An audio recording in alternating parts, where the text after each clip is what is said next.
अस्सलाम वालेकुम जी। आज का हमारा टॉपिक न्यूक्लियर स्टैटिस्टिक्स के बारे में है। लास्ट हमने देखा कि क्वांटम मैकेनिक का बिहेवियर जो हम वेव फंक्शन को लाते हैं, तो उससे दो इंपॉर्टेंट टॉपिक सामने आए थे, पैरिटी इन न्यूक्लियस और दूसरा था न्यूक्लियर स्टैटिस्टिक। अब जनाब आपके पास न्यूक्लियर स्टैटिस्टिक्स में क्या है, कौन सी अहम बातें हैं, ये सारी हम देखते हैं। बुनियादी तौर पे जब हम स्टैटिस्टिक्स को देखते हैं तो हम फिजिक्स में इसे देखते हैं। जब लार्ज नंबर ऑफ पार्टिकल्स का बिहेवियर स्टडी करना होता है तब स्टैटिस्टिक्स मदद करती है फिजिक्स की। ठीक है। अब जब हम क्लासिकल फिजिक्स की बात करते हैं तो हमें हेल्प करती है मैक्सवेल बोल्ट्जमैन स्टैटिस्टिक्स, जिसमें हम जैसे मिसाल के तौर पे गैस मालिक्यूल्स की उसकी वेलोसिटी या एनर्जी डिस्ट्रीब्यूशन को स्टडी करते हैं तो मैक्सवेल बोल्ट्जमैन स्टैटिस्टिक्स की मदद लेते हैं। मगर मगर जब आप फोटॉन्स की असेंबली देखते हो, इलेक्ट्रॉन्स की, प्रोटॉन की, न्यूट्रॉन की या एटॉमिक न्यूक्लियाई की, तो तब क्लासिकल फिजिक्स हमारी मदद नहीं करती। यानी जो क्लासिकल स्टैटिस्टिक्स है, यानी दूसरे लफ्जों में बोले मैक्सवेल बोल्ट्जमैन स्टैटिस्टिक्स हमारी मदद नहीं कर सकती। वो उसके लिए सब एटॉमिक पार्टिकल पे अप्लाई नहीं होती। तो फिर आती है क्वांटम फिजिक्स। क्वांटम फिजिक्स में फिर हम दो तरह की स्टैटिस्टिक्स इन्वॉल्व करते हैं। एक है बोज आइंस्टाइन स्टैटिस्टिक्स, एक है फर्मी ड्रैग स्टैटिस्टिक्स। तो दोनों के अपने अपने फीचर हैं, दोनों समझाते हैं कि न्यूक्लियर फिजिक्स में कैसे डील करते हैं। तो ये जो स्टैटिस्टिक्स है इनमें wave function basically system identical systems का जो यानी बिहेवियर डिस्क्राइब करेगा। जब आप उनको यानी इंटरचेंज करोगे तब वो आप सारा मामला देखेंगे। तो आपके पास अब क्वेश्चन ये उठता है कि आप किस फॉर्म ऑफ क्वांटम स्टैटिस्टिक्स को यूज करेंगे, किन पार्टिकल्स पे। ठीक है। जो अब पर्टिकुलर प्रॉपर्टी जो उसकी वेव फंक्शन की होगी, जो सिस्टम को डिस्क्राइब कर रही होगी, तो कौन सी स्टैटिस्टिक्स आपको सोचनी है इन दोनों में से। तो इसमें फिर अब हमारे पास जो इफेक्ट आएगा, यानी जो हम बुनियाद करेंगे कि जो वेव फंक्शन इंटरचेंज कोऑर्डिनेट्स के इंटरचेंज करने से जो फर्क पड़ता है, इस बुनियाद पे अब हम लेके चलेंगे। सादा सादा बात करें तो नीचे आप देखें, पहले बोज आइंस्टाइन देख लेते हैं। वो पार्टिकल जिनकी स्पिन इंटीग्रल होती है उनको बोजान्स कहते हैं, जिसमें फोटॉन आ जाता है, पाइऑन आ जाता है। ठीक है। अब आते हैं जरा क्वांटम मैकेनिक्स स्टैटिस्टिक्स की जानिब कि न्यूक्लियर फिजिक्स में कैसे हम उसे देखते हैं। तो अगर आपके पास सिस्टम का वेव फंक्शन जो बोजान्स पे मुश्तमिल है वो सिमेट्री को, यानी आप कोऑर्डिनेट्स आइडेंटिकल पार्टिकल की पोजीशन चेंज कर दें और वेव फंक्शन पे कोई फर्क ना पड़े, तो ऐसे को हम बोलेंगे कि हमारा वेव फंक्शन सिमेट्रिक है।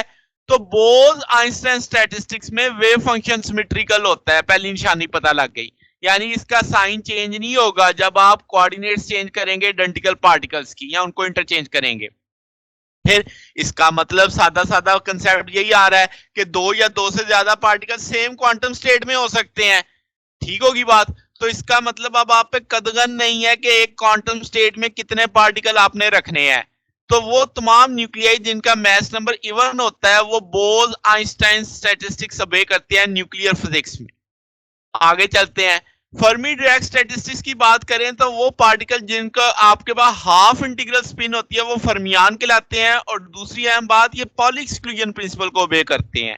इसकी मिसाल देखें, प्रोटॉन, न्यूट्रॉन, इलेक्ट्रॉन, सोन, काफी इसमें बातें आगे एग्जांपल आ जाती हैं। तो इस वेव फर्मियान का जो वेव फंक्शन होता है वो एंटी सिमेट्रिक होता है इंटरचेंज ऑफ आइडेंटिकल पार्टिकल पे। आप देखो, मैंने पार्टिकल की पोजीशन इंटरचेंज की, वेव फंक्शन के साथ नेगेटिव साइन आ गया। तो इसका मतलब ये हुआ कि फर्मी डिराक आप उस स्टैटिस्टिक उन पे अप्लाई करेंगे जिनका सिस्टम का वेव फंक्शन एंटी सिमेट्रिक होगा। बात समझ आई? यानी साइन चेंज हो जाएगा कोऑर्डिनेट के चेंज करने से। फिर अब अगली बात अगर आप देखो तो वेव फंक्शन की ये प्रॉपर्टी जो उसकी अब क्वांटम स्टेट डिफाइन करवा रही है कि सिर्फ एक पार्टिकल एक क्वांटम स्टेट में होगा, तो पॉली एक्सक्लूजन प्रिंसिपल ओबे होगा। जैसे ये तो हम शुरू में भी बात कर रहे हैं। तो वो आपके न्यूक्लियाई जिन ऑड मैस नंबर वाले, वो सारे के सारे फर्मी डिराक स्टैटिस्टिक्स ओबे करेंगे न्यूक्लियर फिजिक्स के अंदर। अब अगर हम बात करें टोटल एंगुलर मोमेंटम जो न्यूक्लियस का होगा और स्टैटिस्टिक्स पे, यानी स्पिन के एक तरह से बात कर लें, तो वो फर्मी डिराक जैसे मैंने कहा ऑड मैस नंबर वाले होंगे जिनका angular momentum odd integral multiple of H का h/2 होगा, या एच कट कह लो ऐसे। जबकि बोज आइंस्टाइन में वो पार्टिकल जिनका इवन मैस नंबर है और उनका एंगुलर मोमेंटम जो होगा इंटीग्रल मल्टीपल ऑफ h/2 होगा। तो सादा सादा ये भी अब आपको समझ आ गया कि स्टैटिस्टिक्स कौन किन न्यूक्लियर के किस हिस्से पे यानी किन मैस नंबर्स पे कौन सी स्टैटिस्टिक्स लगनी है। हैं दो ही, फर्मी डिराक और आपके पास बोज आइंस्टाइन। बोज लगनी है किसके ऊपर, जिन पे आपके पास इवन मैस नंबर वाले, और फर्मी किस पे लगनी है, ऑड मैस नंबर वाले। अगर आपको ये मैस नंबर नहीं बताए गए, अगर एंगुलर मोमेंटम ऑफ न्यूक्लियस बता दिया गया है, अगर उसका angular momentum half integral multiple of h cut है तो फर्मी डिराक आ जाएगी, और अगर आपके पास integral multiple of h cut है तो फिर बोथ आइंस्टाइन स्टैटिस्टिक्स वहां पे अप्लाई हो जाएगी। तो ये हमारा आज का टॉपिक था। अगर आपको इसमें कोई बात पूछनी हो, डाउट हो, तो नीचे कमेंट्स में पूछ सकते हैं। वीडियो अच्छी लगी हो तो वीडियो को लाइक कीजिएगा, दोस्तों के साथ शेयर कीजिएगा और चैनल को भी सब्सक्राइब कर दीजिएगा। अब तक के लिए इतना ही, बाकी इंशाल्लाह फिर नेक्स्ट देखेंगे। ओके, अल्लाह हाफिज।